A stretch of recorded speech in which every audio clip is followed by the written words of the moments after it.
Hello, everybody. My third session at Gulf, and I've been loving every minute of the past couple of days spent here.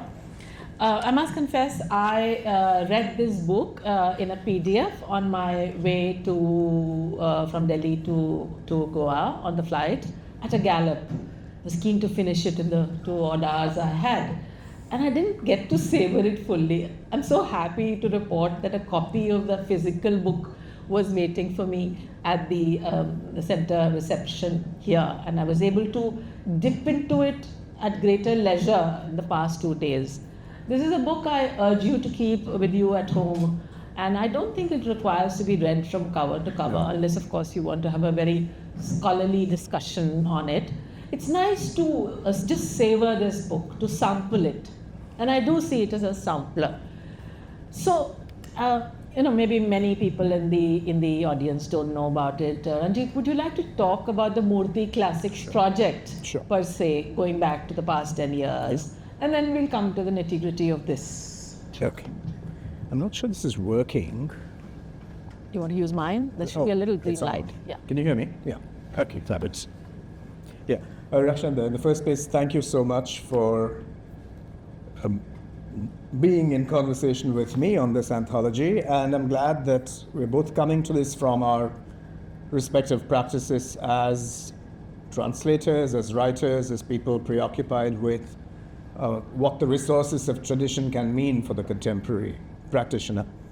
But to set up the big frame of what the Murthy Classical Library of India is, it's a series that was endowed by Rohan Narayanamurthy when he was actually still a student.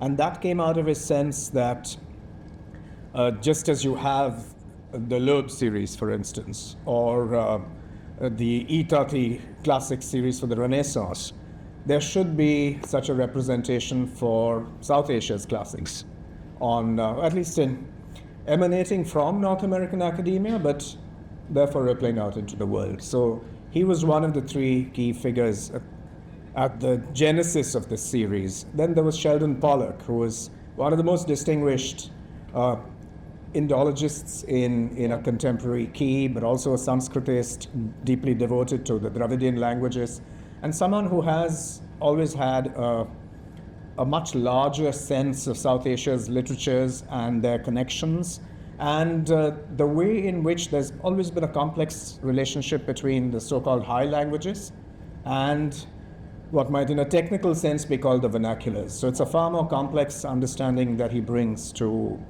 how India's literatures have evolved than the rather simple linear account that many of us receive. Yeah. And then, of course, there's Sharmila Sen, who was the editorial director of Harvard University Press. So it's these 3 figures representing 3 domains who came together.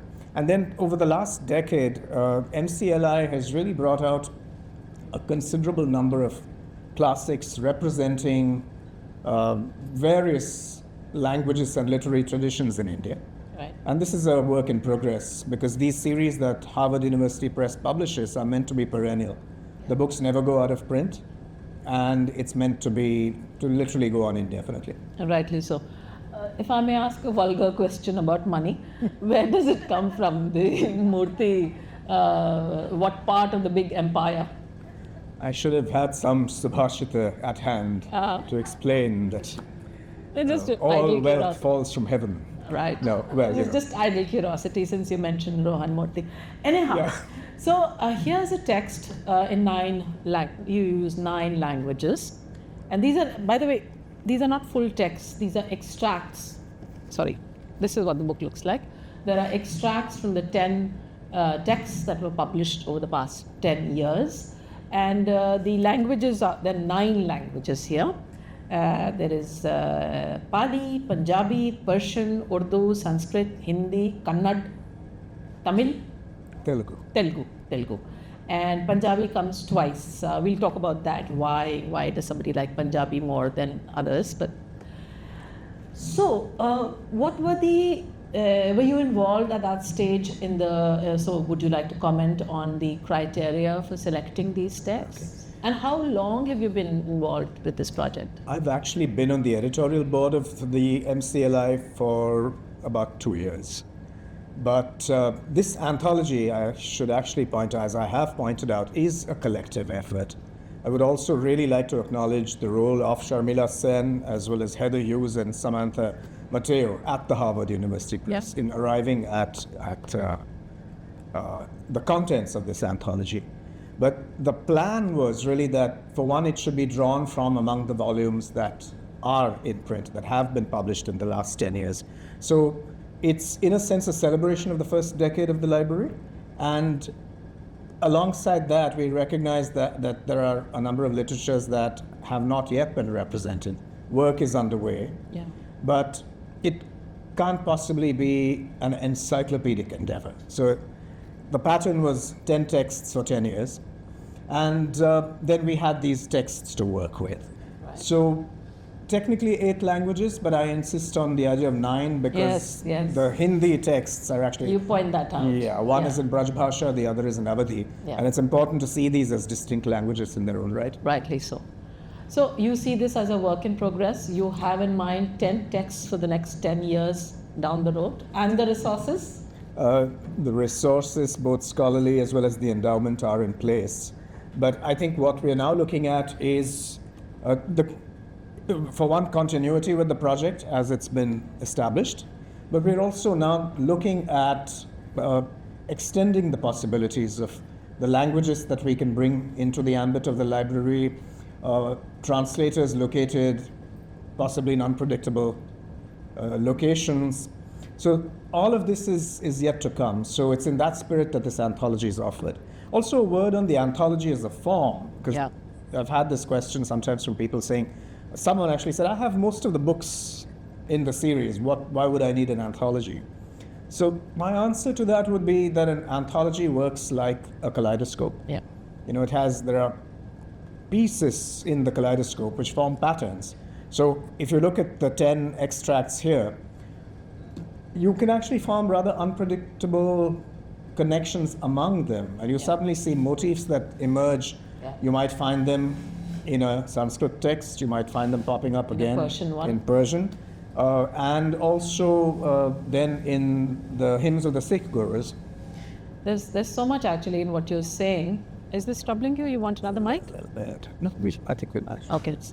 Right. Now, so we'll come to the motives, we'll come to the commonalities and all of that. I'm still intrigued by this business of 2,500 years, which is very prominently displayed, whether it's on the blurb, it's in the PR, the press release, and so on. So essentially, the first text here is 6th century BC. The last is 18th century ADO, obviously. And there's a sort of a magnificent sweep and scale. Let's talk a little about that and who decided this cutoff time and the 2,500 years and so on.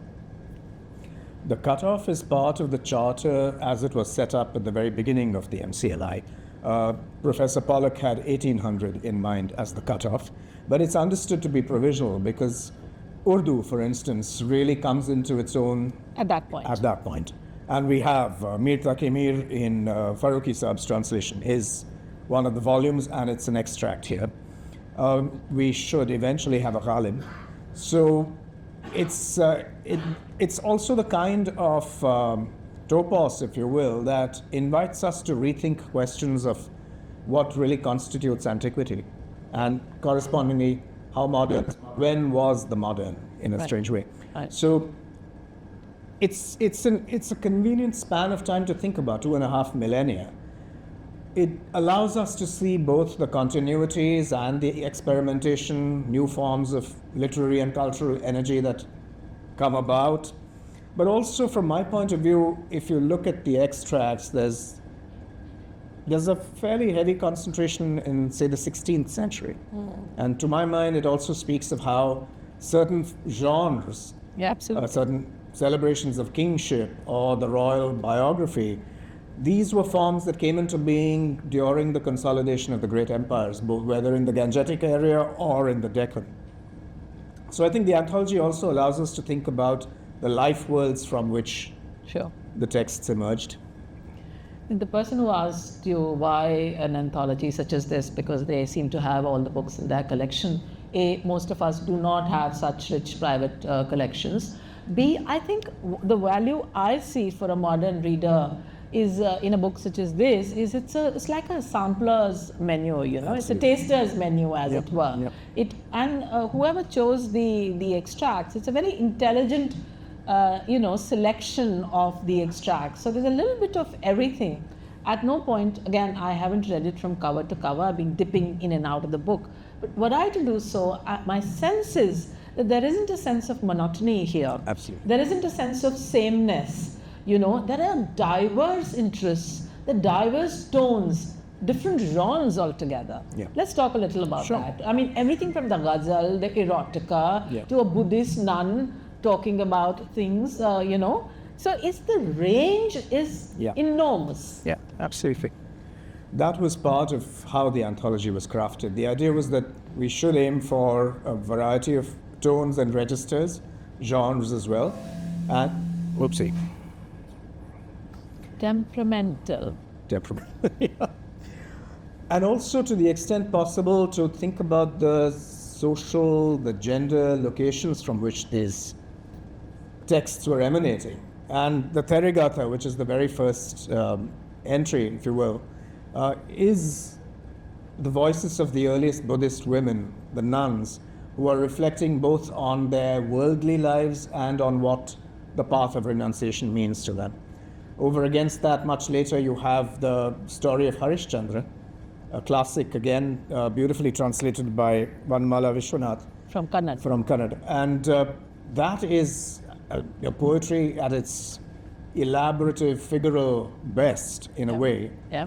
But also, if you dwell on it, you realize that this is a literary act of great interest. It's an episode from the epics that's taken out of that context, Yeah. but then developed into an independent story, a parable about truth and power, a story about what kingship means, The notion of Satya. the notion of Satya.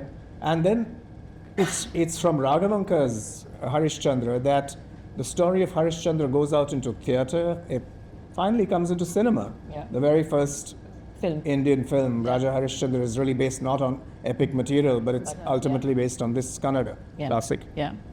Right. Then there's also an anthology within an anthology, the Guru Granth Sahib, Yes, for instance, yes. which was designed by the gurus as an anthology and drew on pan-Indian sources. You know, there's so much to talk here. There's a potential of a very, very rich conversation because the anthology itself is very rich. But you're such a fine reader, Ranjit. It'd be such a pity if you want to read something from the book. Oh gosh. Since we talked about the Therigatha, maybe I'll start with Why not? some of those. And do tell them what the Therigatha is, the senior among the monks and so on. Of course. Yeah, it's Charles Hallisey's translation from the Pali tradition of the songs of the Buddhist nuns, in which you have voices of largely the older nuns, but you also have the voices of younger women coming into the order. And we know that many of these songs may originally have been composed in other languages, but they were all at some point rendered into Pali, which was the formal language of the early Buddhist canon. And to me, it's dwelling on these songs is also about thinking through a worldly experience as much as it's about what comes later. And that's what I think anchors the anthology in a way, the Therigatha, that is. This one's called Veera. Veera is the name of the nun, addressing herself, repeating what was spoken by the Buddha to her. The name you are called by means hero, Veera. It's a good name for you because of your heroic qualities. You are a nun who knows how to know well. Take care of the body. It's your last. Just make sure it doesn't become a vehicle for death after this. Then there's Mutta, for Mukta, spoken by the Buddha to her.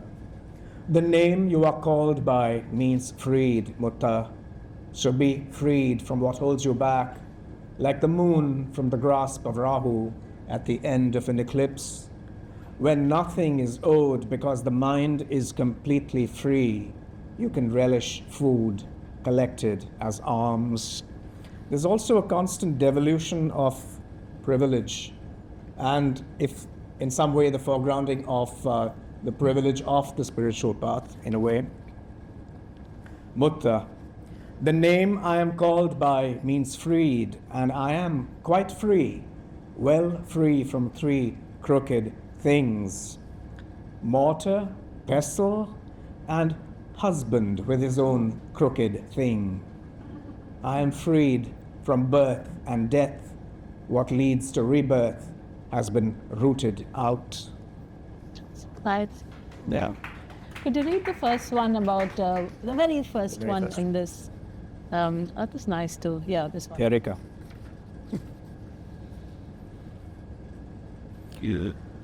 This is under the name of a nun called Therika, which literally, it's an interesting name. It means little nun, little old one, literally. old one. Yeah. Therika, spoken by the Buddha to her. Now that you live among Theris, Therika, the name you were given as a child finally becomes you. So sleep well, covered with cloth you have made, your passion for sex shriveled away like a herb dried up in a pot. Yeah. Okay, now Explicit souls, these old very, nuns. very, very calling a spade a spade. So now, Slim, while this book is, it has got a very ambitious sweep, not just in terms of the 2,500 years, but as we say, the genres, the subjects, the tones, the tenors. Now, I was wondering, when you read it together, as when you were sitting down to write the foreword, as somebody who looked at all 10 texts, were you able to discern a continuity of thought, ideas, imagination, aesthetics, what have you? Dare I say it, a civilizational link? I've tended to be a little suspicious of claims to a unified civilizational sensibility, because it's the kind of unexamined verity that we're asked to accept these days. But having said that and having put that to one side, I think what is of interest in these texts and in a number of other texts that form the larger world from which they come, there are actually a number of continuities. Such For as? instance, the epics, for instance, form a large reservoir of imagery. But what's interesting is that there's no singular way in which these episodes or figures or images are approached. Yeah. They they're interpreted in the light of new symbolisms. The protagonists are animated in the light of new narratives, like the Harishchandra story we just talked about. Yeah. It's a minor episode in the original. It takes on its own life here, for instance. There's also a very interesting pattern of teachings that recur. For me, what was a little unexpected, I think, was the Granth Sahib, actually.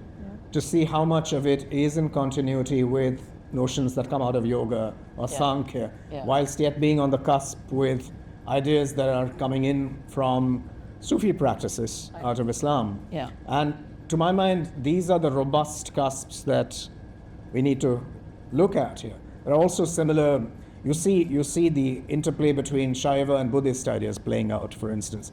And to my mind, it's the story of those encounters and those confluences that form these continuities. Yeah. So we're going to pick up Nanak again. Nanak as a poet and as a kind of a visionary. We're going to pick up Sufism again in the course of this conversation in greater detail if time permits. But I want to now get into some troubled waters, if I may. Of course. You know, this whole business of 2,500 years is a big sweep. There are many now, especially now, strident voices that say that there was a civilizational continuity that was ruptured rudely by the arrival of Islam in India, and that rupture has to be darned. It has to be उसकी क्या कहते हैं सिलाई करनी पड़ेगी to have a continuous fabric, a social fabric, moral fabric, a continuum of aesthetics, values, and all of that. How do you respond to that? Do you see that rupture in these texts? Do you see a break? Because remember, some of these texts were actually written when the Mughal rule is at its peak, during Akbar and Jahangir's time. Yeah. Yeah? Yeah. So are you able to see a break? Let me just say that there frankly was no break. I think in whichever period you look, if you want to periodize in the old-fashioned way even, you'll find that there's a series of reformulations, realignments, sometimes with to greater degrees of turbulence and sometimes less. But the idea that there was one great rupture and that it's in need of repair, I think, is categorically a mistake. What I would instead look at here, as well as in other projects like the book Confluences, which Ilya Troyanov and I wrote together, I think what is of far greater interest is to look at the patterns of convergence, of confluence, of dialogue. So imagine if instead of an endless narrative of, let us say, temples being broken down, what if you were correspondingly given a history of the translations from the Sanskrit into Persian that went on in the reigns of successive emperors. Which were actually sponsored by Abdurrahim Khan Khana and others. The Yog Vasisht was translated twice, if not 3 times, by Akbar, Jahangir, and Shah Jahan. The Mahabharata is translated as the Razmnama, several manuscripts, any number of texts, and not to mention all the other literature. The Panchatantra, for instance, becomes the Anwari Suhaili. It wanders off on its long voyage to Europe from the Mughal court. So if we look at these forms of how people learn to live together across differences, we would have a completely different story. So I just want to read this translation from Bulle Shah, Christopher Shackle's translation from Bulle Shah, who died in 1758, so the mid-18th century. I am not a Hindu nor a Muslim. I know that. I have forsaken pride and become unsullied. I am not a Sunni nor a Shia. I have adopted the path of peace towards all. I am not hungry nor am I full. I am not naked nor am I covered. I do not weep nor do I laugh. I am not ruined nor do I flourish. I am not a sinner nor am I virtuous. I do not know about the path of sin and merit. Bulle Shah, the mind that is fixed on God, leaves behind the duality of Hindu and, well, Turk, as he says, Turk. Yeah, Turk, right. Maybe this is a good time to talk about you referred to it actually, you alluded to that earlier on, but this business of major languages, minor languages, classical languages and dialects. How do you deal with that? I think the morning session on Mir actually said that I truly don't believe that there are any dialects. I think it's, and as Max Weinreich writes, he says that language is a dialect with an army and a navy. Oh. So you have to see this in the context of the rise of the modern nation state. This begins in Europe, it then becomes a universal template to the point where societies in the global south imagined that they were nation states 2,000 years ago. This is just ahistorical. But the logic of that modern nation state is to try and make everything uniform. So one state, one language, unspoken, one race. And anything that is dissonant with that idea tends to get erased with violence. And I think we've seen that happen over and over again. The originary moment of that is when the various German principalities were being cobbled together. So the choice of, what's the High German, right? The Hochdeutsch. It's the dialect of Hanover. So that gets privileged and everything else is demoted to Plattdeutsch or Low German. And then you see that replicated in France, in the UK, wherever you go. And in all of our Deshabhashas, it's usually the dialect of the privileged class or caste of the dominant city or region that gets privileged, and everything else is demoted to dialect. Yeah. And I think that's actually been, it's truly dangerous. And in the case of Hindi, which is my particular bugbear, it involves demoting to the level of dialects languages that have had robust literatures for centuries. Such as Braj, Awadhi, Bhojpuri, Bundeli, Maithili, which now for political reasons is recognized as a separate language. Yeah. But you're looking at 18 or 19 languages which have literature in song, performance, prayer, theater, and text as well. Yeah. So. Yeah. So, not just a sampler of styles and Your genres. mic. Sorry, in this book, this anthology, I see not just as a sampler of styles and genres and so on, but I see it also as a kind of a kind of bringing together of scholarly languages such as Pali, scholarly and religious languages. I mean, used for religious texts such as Pali, and languages which are not really used for religious purposes, such as Avadi and so on. Now, since Vivek has very wisely given us a 1 hour for a very immersive discussion, and we do have time, why don't we take each of these 9 languages and briefly, you have read from the Pali text, which is the very first one in 6th century BC. Let's work our way through this anthology, as it were, and let's come to the second one, which is, which one is it? The Mahakavya. The life of the Kirata Arjuna. Yeah. So do talk a little about that, please. About Bharavi. Okay. Oh gosh. This is the Sanskrit text in the anthology. It's Bharavi's Kirata Arjuna, Arjuna and the Hunter. It's by Indira Vishwanathan Peterson, because it's also important to recognize that this kaleidoscope was constructed through the intellectual and affective labor of a number of scholars and translators. Happy to see that they've all been acknowledged very, very Absolutely. On the front page alongside the author. Yeah, sorry. So it's this is what I have to say about it, and then I'll gloss that. It is the first court epic to have been composed around a single episode from the Mahabharata, a confrontation between the Pandav hero Arjuna and a hunter who turns out to be Shiva in disguise. It's also the first scale literary treatment of this episode, which would later become a popular literary subject in South India. Now, of course, like many other Sanskrit writers, Bharavi's dates are uncertain, but it says somewhere between the 4th and 7th centuries. But I think what was important here is, to think about how this text shows the literary imagination at work. Because far too often we have this idea that scripture is sacrosanct. It cannot be changed. But here you have, and this is, from my point of view, what is truly crucial about this anthology is that it brings us texts that need to be seen in the context of a very vibrant life world in which the printed edition is only one articulation of a literary production. Yeah. So when you think about the Kirata Arjuna, for instance, you know that it's gone into theatre. You know it's gone into song. It's moved into different aspects of cultural production, whilst also showing how this reservoir of the epic is really, it's not only is it inexhaustible in some generic way, but that it can be interrogated. It can be used to think through asymmetries of caste.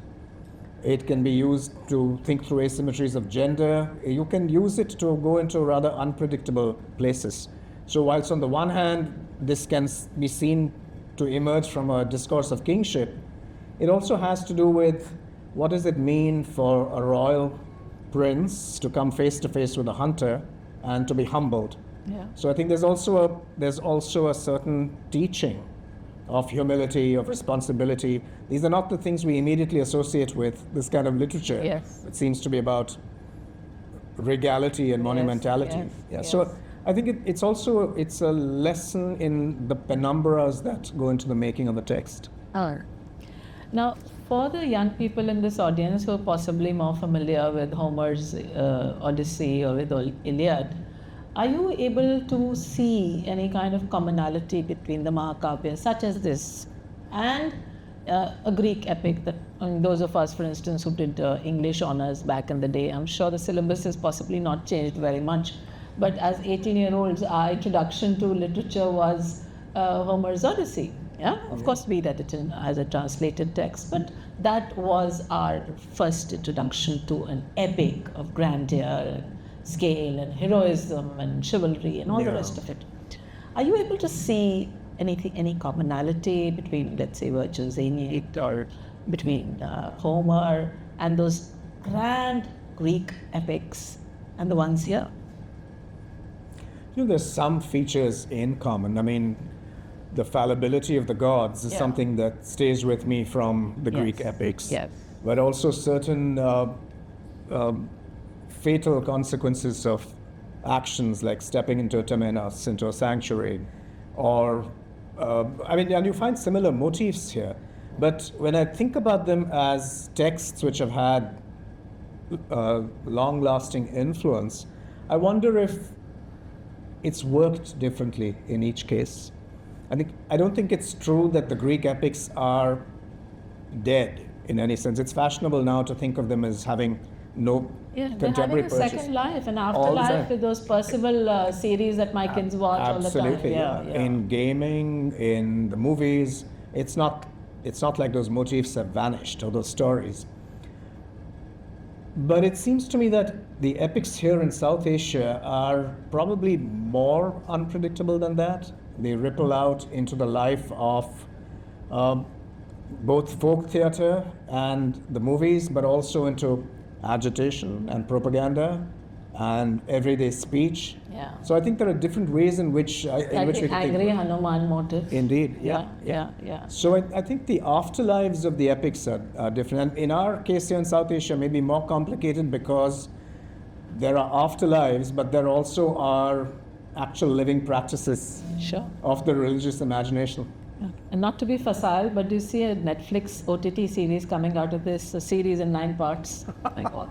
You never know. Who's to tell? You know? That might be a thought. That might be a thought. Yeah. So here, from the introduction to to Arjuna and the hunter. Oh, I'm so sorry.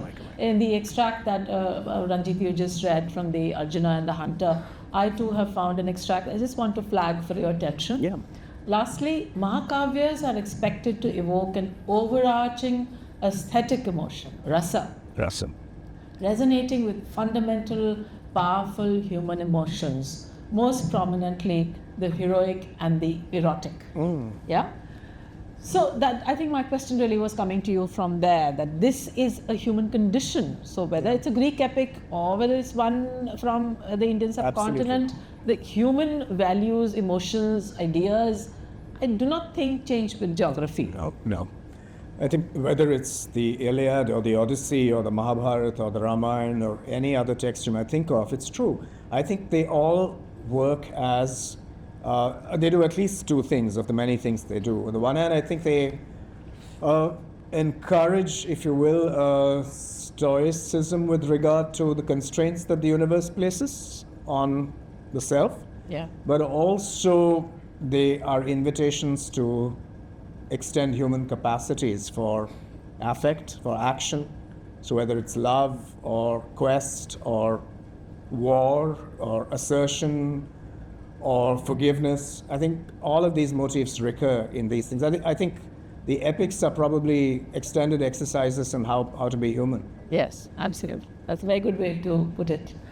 Now, I diverted the conversation when we were talking about Nanak earlier on, but let's come back to Nanak. And there is a section here from the Guru Granth Sahib. Now, Nanak is, I call him a prophet, you could call him a guru, whatever, but he's unusual in so far as he's a poet too. I mean, we can't look back at the prophets and call them poets. Here is somebody who acknowledges himself as a poet. And he draws upon all of the existing traditions available to him. Absolutely. Linguistically, culturally, aesthetically, in every which way. So he draws upon the traditions of Seraiki, Punjabi, in equal measure Persian, fledgling Urdu. Urdu is still very sort of young and, as it were, still waiting to grow. But also Braj and Abadi and all of these other dialects that living in Kartarpur in Punjab and that area are brought to him through the traveling bards. And remember, this is a time when the Bhakti movement is in full flow. Yep. So the various strands of the Bhakta poets are at his disposal. So here is a guru who is a poet, who is a Sufi, who is nicely placed at the intersection of so many cross currents. Yeah? Please let's talk a little about that. Maybe read something. I could read something. Good, please do. Yeah, but to respond to what you just said, it's true. But I think if one might look at his at the itinerary of his teaching, he was a guru who I think also always felt that he was learning. Yes. He was a shishya, and that's the origin of the word Sikh. Yeah. It resides in shishya. What does it mean to be a disciple? What does it mean to look for truth through language, through visionary experiences, and through dialogues? Yeah. And it also reminds us that we need to overcome the kinds of regional constraints that we've legislated onto ourselves in modern times. There's just another of my pet peeves, which is the modern linguistic states, which I think This is the place to air it. to air Please pet do peeves. it. Exactly. I think these linguistic states that we condemned ourselves to between the 1950s and the 1970s are a dreadful error, because they've trapped people in regional and linguistic identities to which not even everybody in that state can conform. Yeah, and silos. Silos. It's generated chauvinism, and it's destroyed centuries of cultural transfusion and multilinguality. I mean, South Asia was always multilingual. Today you're encouraged to be at One or best the other. One or the other. It's forced into an either-or binaristic logic, which we really did not have before. So if you look at Nanak's poems, you see that he's drawing on this cartography of migration routes, of pilgrim routes, of trade routes, the ways in which the Lakulisha people come down from Kashmir to the west coast, the way the Siddhas go from Balochistan to Bengal, and this is what he says. Listening, we become like Siddhas, Naths, and Peers. Listening, we fathom the earth, the underworld, and skies. Listening, we know the 9 continents, the many worlds, and underworlds. Listening, death can't come near us. Nanak, the devout, enjoy bliss forever. Listening removes all suffering and evil. Listening leads to truth, contentment, knowledge. Listening bathes us in the 68 sacred sites. Listening wins scholarly fame. Listening inspires serene focus. Nanak, the devout, enjoy bliss forever. Listening removes all suffering and evil. It's interesting that this listening goes back to the idea of shruti, what is heard. And the notion of the word is so central to Sikh teachings. It's the Gurbani, it's the Bani, And the Vachanas. and the Vachans, and the Shabad, the Shabd. So the transformative and redemptive power of the word is central to this. And you can see that he's drawing on various traditions. And it helps that he's a poet. Absolutely. Yeah. Exactly. Yeah. I understand. Right. So I also like the fact that this book is arranged chronologically. So you are inching your way to modernity, as it were, early modernity, or call it what you will. Yeah. And as we come to the Braj and the Avadi extracts, we are able to even pinpoint exact dates. In the case of Sur, we can say this is 1582 and this is in Fatehpur and so on. But what do you make of this business of this new, very modern idea of having a name, of byline, of authors? By Sur, there is Sur Sagar, which is a collection of similar sort of poetry in an ocean of Sur. Indeed. So you don't always have an exact author for an exact text. No. And modernity demands of us that we must have a byline. We must acknowledge it, How do you deal with that? I think any of us who've worked with material from the Bhakti traditions or prior material, you know that you're often looking at... By speed. Oh, I'm sorry. Okay. You know that you're looking at a corpus of texts that have been built up over sometimes centuries and in different locations. I'm thinking here of Vinay Dharwadkar's work on the Kabir tradition. He identifies at least 3 or 4 different traditions from the eastern Gangetic region across to Rajasthan and Malwa. And there's much else that's not even in the textual tradition. So many of the Nirguni bhajans of Kabir that Kumar Gandharv used to sing, actually you might not even find a textual source for them. Yeah. So you know that, or my work on Laleshwari. Yeah. I mean, when I sifted through the linguistic evidence, it's very, very clear that some of it is much earlier, some of it you couldn't possibly have had before the 18th century. So in each case, whether it's Kabir or Lala, Tukaram, Surdas, you're looking at what, for instance, the translator of Sur describes as an authorial tradition, what I've described within the Lala context as a contributory lineage. Clearly, there were anonymous contributors who used the signature of the saint, but synchronized their temperament, their quest with what was associated already with that saint. I think that's what we're looking at. But even within that, there's a great deal of playful variation. So I'm conscious that we have just about 15 minutes or so left, and we can maybe have some questions at some point, or maybe some more readings. But I want to ask one last question before we get to that. A somewhat impertinent question. The last section here is made by the grand old man of Urdu, Shamsur Rahman Farooqi, 18th century, the cutoff point at that point, right? Now, you yourself have translated me. As a translator, as a fellow translator, fellow traveler, I want to ask you, did you read something by Farooqi Saab and say, oh my God, no, I would do it like this? That. I don't think he'd mind wherever he is there. I think he'd take it in the right spirit. So please tell us honestly. Okay, let me put it this way. Now, in the first place, I really have to say that it's... No, I'm serious about this. I think Farooqi Saab's scholarship is really foundational. That's the Sher-e-Shorangez. I think he also inaugurated a new way of looking at Mir, which defied the whole commentatorial tradition. So we're able to see Mir, we're able to go through the various layers of the poetry because of the path he's opened up.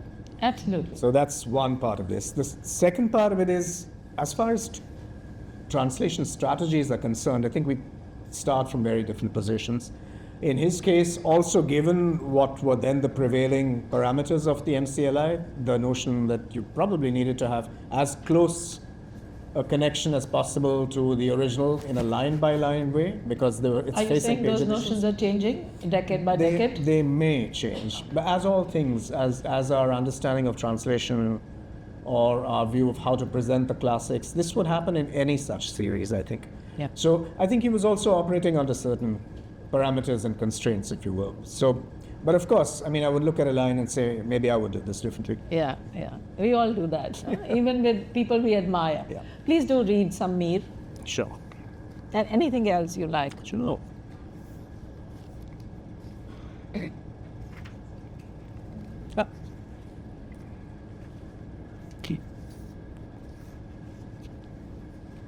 think what I like about this, the volume that it comes from and the selection here, is Farooqi Saab also drawing attention to the humorous, the playful, all of those other aspects of Mir that sometimes The body. The body, indeed, yeah. The almost vulgar. Yes, and the quite vulgar. Yes.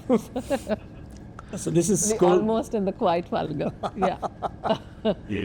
Scolding the rains that had been particularly heavy in the year the poem was written. This kind of resonates for Bombay people in the monsoons. I'm going to just read one part of it. It's a long poem. The birds are underwater, the squirrels too. Even the creatures of dry land are now Bahri of the ocean. The rainwater flows on so boldly it is about to sink the whole world. All creatures, whether in water or on dry land, are sodden. Hot terror shrivels up all householder spirits. Poetry's meters are also waterlogged. Ghazal, composing and singing have both floated away. The quickness of the falling rain has brought moisture even to the pearls, dry water. The crops have been killed off by water. Putrid and sour watermelon is the only vegetable there is. The world is water through and through. The juicy fruits are dried out from fear. And it goes on like that. But to me, it also represents Urdu poetry in this mood of playfulness, of messing up the divisions that are otherwise maintained in a rather courtly fashion. So I think this anthology also serves that purpose of looking at the unexpected in a tradition. It'd be remiss of us if we didn't draw attention to this wonderful Telugu text, the story of Manu by David Shulman, the fabulous scholar from Israel, and Velcheru Narayana Rao. Briefly, maybe, I was shown a sign saying we just have about 10 minutes. So briefly, maybe you could talk about this particular text, and then if there are any questions, we could take those. This is it's Pedana's text from the Telugu, and the reason to choose it, for one, we had this beautiful translation by Shulman and Velcheru Narayana Rao, who have collaborated over the decades on amazing work. Amazing work, yeah. But also because I think as the picture of the anthology emerged, there was this very salient presence of the 16th century, and this, not Manu of the Manu Smriti, but Manu the king. I think it was very clear that this was intended as an epic that had to do with the legitimation of kingship. It was for Krishna Deva Raya of Vijayanagar. Yeah. And from the kaleidoscope point of view of the anthology, it sits well with Abul Fazl's biography of Akbar. Akbarnama. So how does the Akbarnama evolve in one part of the subcontinent? How does this story of Manu evolve? And what are the kinds of precedents that are invoked in each case? And what are the mythologies into which contemporary kings of that moment are inserted? Do we have time to read a little bit? Please do. And then maybe in the remaining 5 minutes, a quick question.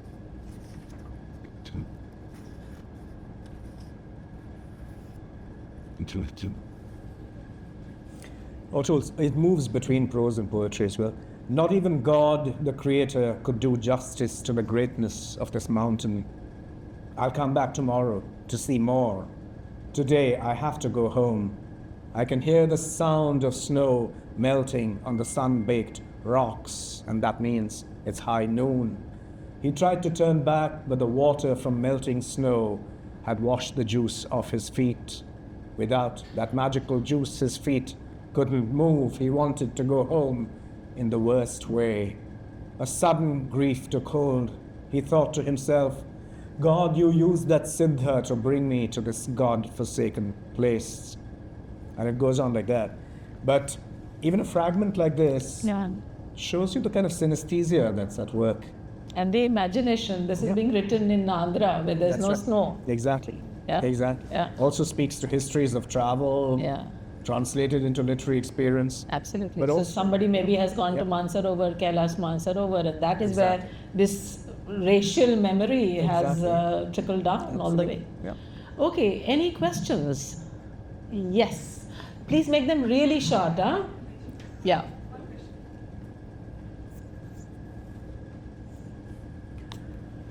The Tamil is coming, if that was your question. Sorry? No, not that one.